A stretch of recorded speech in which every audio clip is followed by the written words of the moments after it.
Պարոն նախագահ, 44-օրյա պատերազմի հանգամանքներն ուսումնասիրող հանձնաժողովի զեկույցը ի վերջո հայտնվեց ազգային ժողովի արխիվում։ Նախ ձեր դիրքորոշումը սրա առնչությամբ հիմնավորում են ժամկետների ձգձգմամբ եւ այլն, ինչու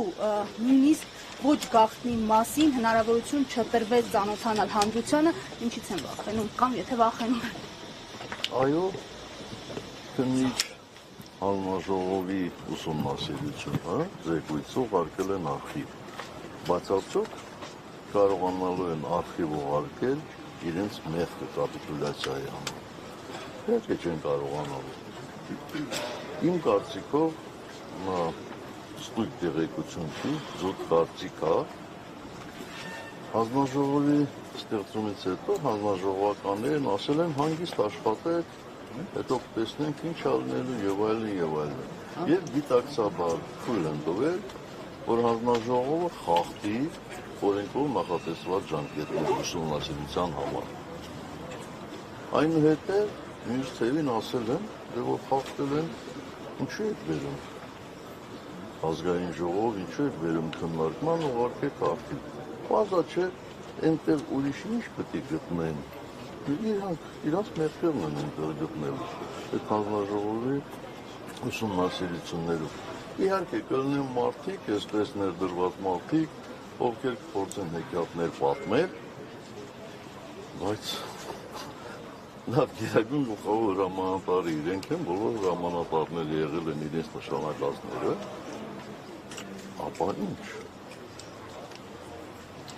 Հասկանում են, որ այնտեղ կարող են ասել, բանակում էսեր, բանակում էներ եւ այլն, բայց այդպես ասողներին իհարկե միշտ պետք է պատասխանել հետեւյալը, որ ոչ Սերժ Սարգսյանը եւ ոչ էլ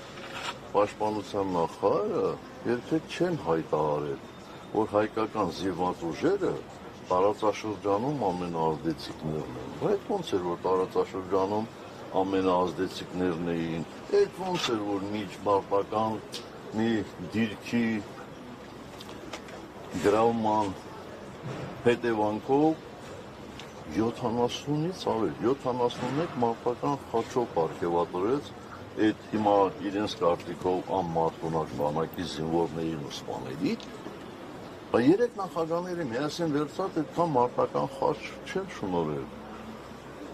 Այդ փաստերը հնարավոր չի ուղղակի մոռանալ, էլի։ Այնպես որ լավ է նաև որ արխիվ են ուղարկել, թող մնա, հետո կտեսնենք։ Պարոն նախագահ, երկրորդ նախագահը հայտարարեց, որ իր թիմը մասնակցել է 2026-ի ընտրություններին, հանրապետականը որոշում ունի արդեն։ Ես հաջողություն եմ ցանկանում բոլոր այն ուժերին, ովքեր արդեն որոշել են մասնակցել 2026 թվականի ընտրություններին։ Մենք որոշում չունենք, մենք զբաղված ենք այլ գործով, երբ որ դրա ժամանակը մեր կարծիքով կգա, մենք որոշում կայացնենք։ Այդ այլ գործի մասին դիտարկում է հնչել այսօր դարձյալ նույն ասուլիսի շրջանակում, ասել են մենք մեր ստորագրությունը տվել ենք, սպասում ենք։ Դա այդ process-ը, համագործակցությունը, ստորագրություններով միանալը ենթադրում էր ստորագրություն տալ եւ սպասել, թե այլ ենթադրելի գործողություններ պիտի լինեին եւ իմպիչմենտի գործընթացի հաջորդ փուլը որն է, պարոն նախագահ, որովհետեւ ձեր նախաձեռնությունն է, ձեր ուժի։ Նախ այդ հարցի առաջի մեծ մասի 90%-ը ինձ չի ուղղված, խնդրում եմ ինձ ուղղված հարցեր տվեք, էլի։ Սա մեկ, երկրորդ փուլը impeachment նախաձեռնողների հայտարարությունն արդեն կա։ Եվ ուզում եմ ասել, որ նախաձեռնողները մենք չենք եղել, մենք եղել ենք պաշտպանողները, մենք եղել ենք եւ կանք տեխնացու առաջադրողները, ինչի համար մենք այդ բառը ես չեմ սիրում, էլ ասեմ հպարտենք, ինչի համար ես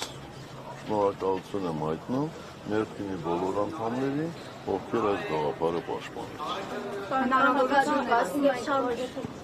Հնարավորությունները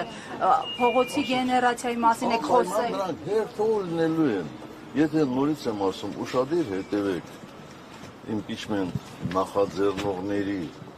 նույն էջերին ասեմ կամ նրանց խոսքին, տեսնեք, որ արդեն հայտարարություն եղել է։ Եվ եթե ուզում եք, կարող եմ կրկնել, նրանք հայտարարել են, որ այս փուլը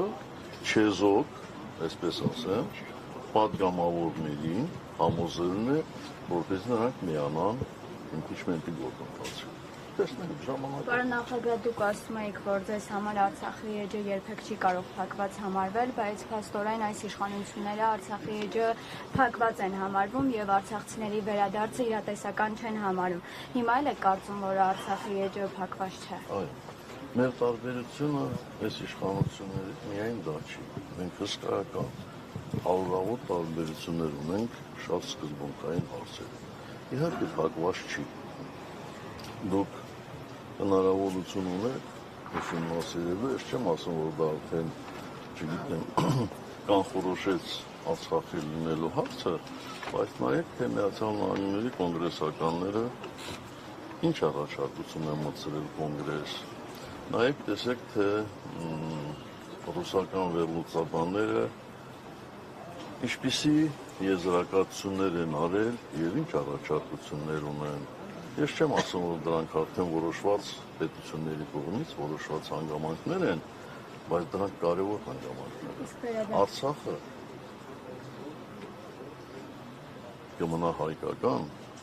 եթե մեր ուղերձների մեջ, բոլորիս ուղերձների մեջ այն լինի հայկական։ Բայց այ հիմիկվա իշխանությունները կարծես միայն տարածքային վեճ են դիտարկում եւ այդտեղ էլ Ալմաթայի հռչակագրին են հողում տալիս տարածքային ամբողջականության մասին գրեթե կա մինչդեռ մադրիդյան սկզբունքների Կազանը ավելի շատ Արցախի ինքնորոշման իրավունքի մասին էին։ Ինչու դուրս մնաց այս ինքնորոշման իրավունքը։ Մեր Ալմաթայի հռչակագիրը նորից ուղղակի որևէ այսպես քրթուրներից կախվելու պատմության Ալմաթայի հռչակագիրը չի կարող լինել որպես հիմք։ Լավ, իրենք փորձում են դա անել։ Այդ դեպքում մեկ այլ բան ասեմ։ Ալմաթայի հռչակագրից բառացիորեն ամիսներ առաջ եղել է արդեն հայ-ադրբեջանական սահմանների դելիմիտացիան, դեմարկացիան։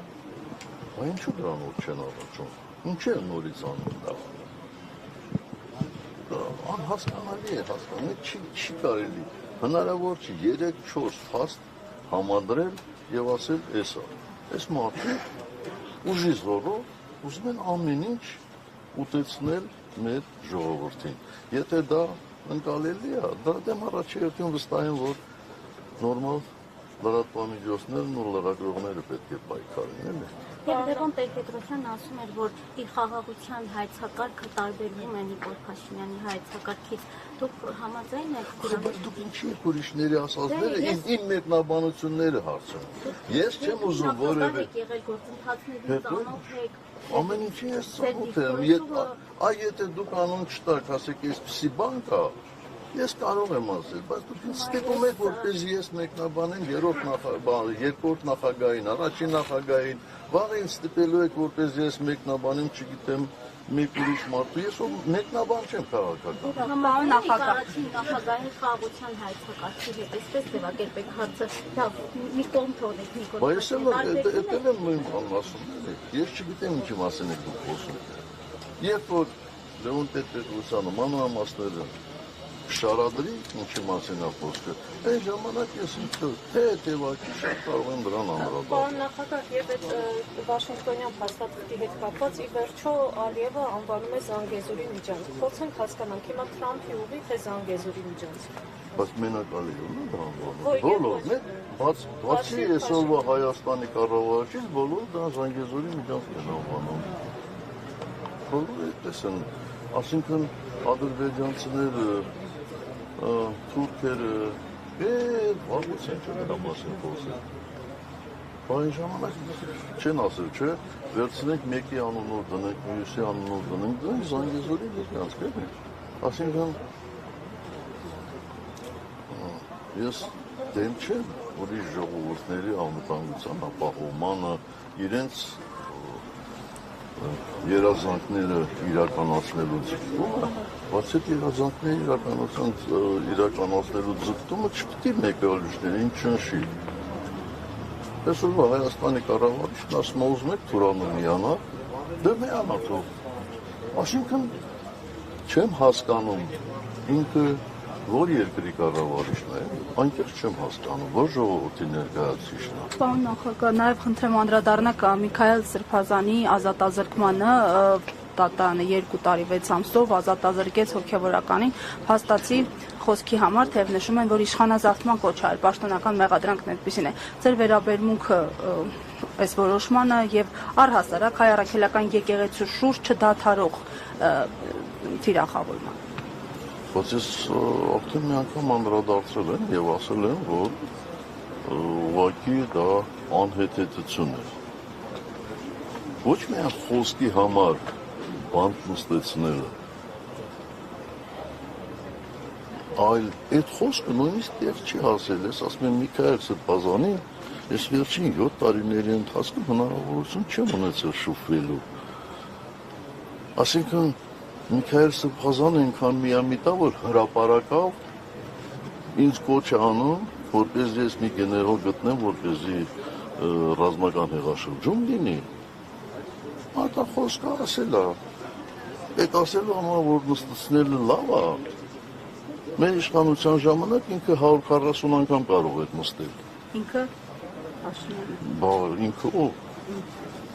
Պարոն նախագահ, հնարավոր է համարում եք Լևոն Տեր-Պետրոսյանի հետ դաշինքով ընտրությունների մասնակցելը։ Այդպիսի գաղափար ընդհանրապես չի եղել։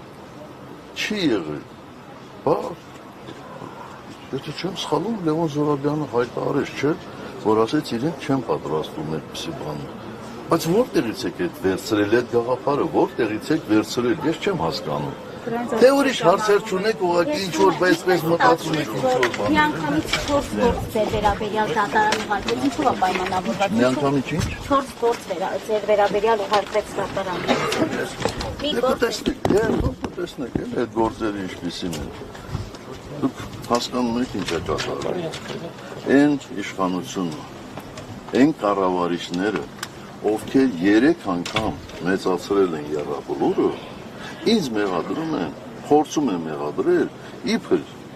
եռաբլուրի հողերը վաճառելու մեջ։ Այնինչ այդ հողերը ունեն կոնկրետ հասցե, շատ կոնկրետ հասցե։ Իսակովի պողոտա։ Ձեր կարծիքով իրենք ինչու են այդպես բաներ, եռաբլուրին հարակից տարածել։ Կարող է հայերենը լավ չեն հասկանում։ Հայերենում հարակից նշանակում է շատ մոտիկ, չէ՞, այդպես է, չէ՞ նշանակում։ Դե որևէ կերպ հնարավոր է ենթադրենք Իսակովի այստեղից գնալուց ձախակողմյան հատվածը համեմատել, ասել, որ եռաբլուրին կպացա։ Էլ Աչակողմյանը մեկ ուրիշ է։ հրապարակում արել եմ հենց այդ թեմայով, որ եռաբլուրին հարակից տարածքները եւ ոչ թե եռաբլուրը եւ պաշտպանության նախարարությանը պատկանող, բայց այնուամենայնիվ պաշտպանության նախարարությանը պատկանող Իսակովի պողոտայում գտնվող հողերը վաճառվել են, դուք այժմինակ եղել եք նախարար վաճառել այդ հողերը եւ այս շատ բարձ պատճառով ես որտեղ ծառայել եմ Հայաստանի Հանրապետությունում, որ կառույցներում ծառայել եմ,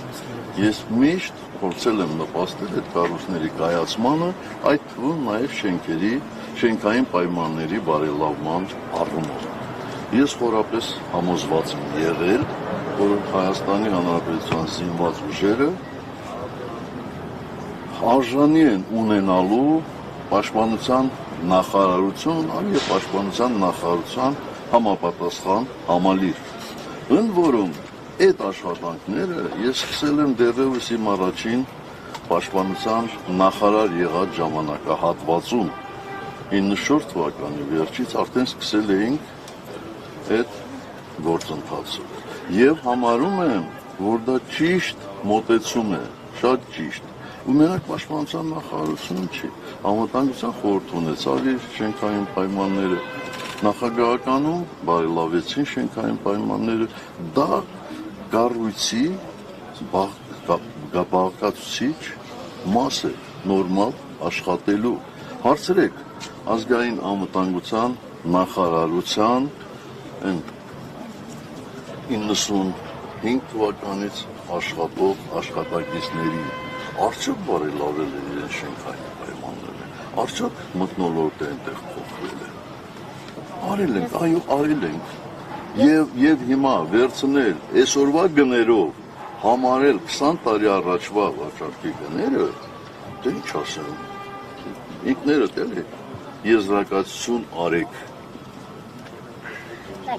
Ես լուսաբանում եմ նաև այս զուգահեռ քննվող Վաչական Ղազարյանի վերաբերյալ գործը եւ այս գործի շրջանակներում եւ եւս մեկ անձի ով պաշտպանության նախարարություններ աշխատել հիմա չեմ հիշում հստականությունը, այստեղ ասում է, որ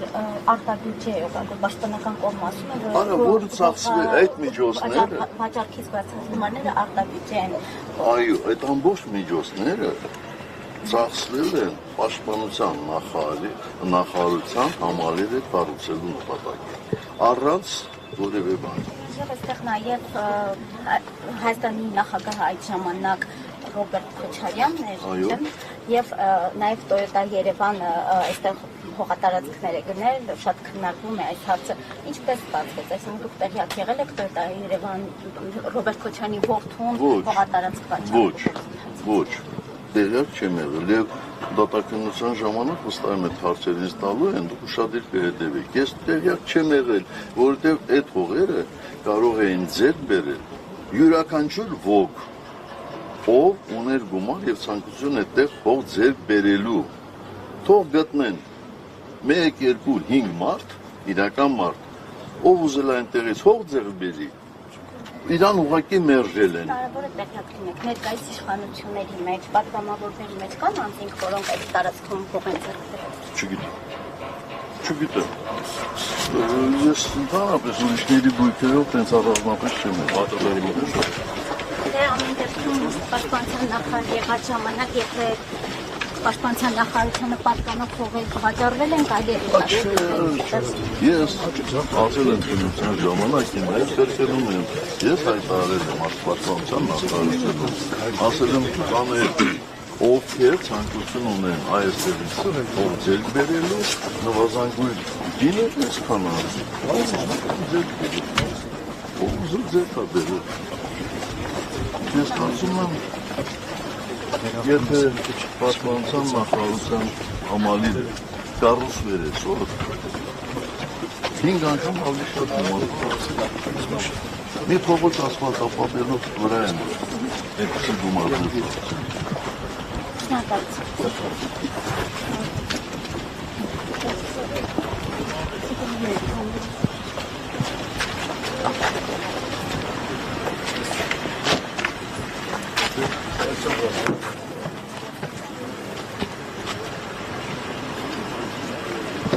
Հարգելի հետևողներ,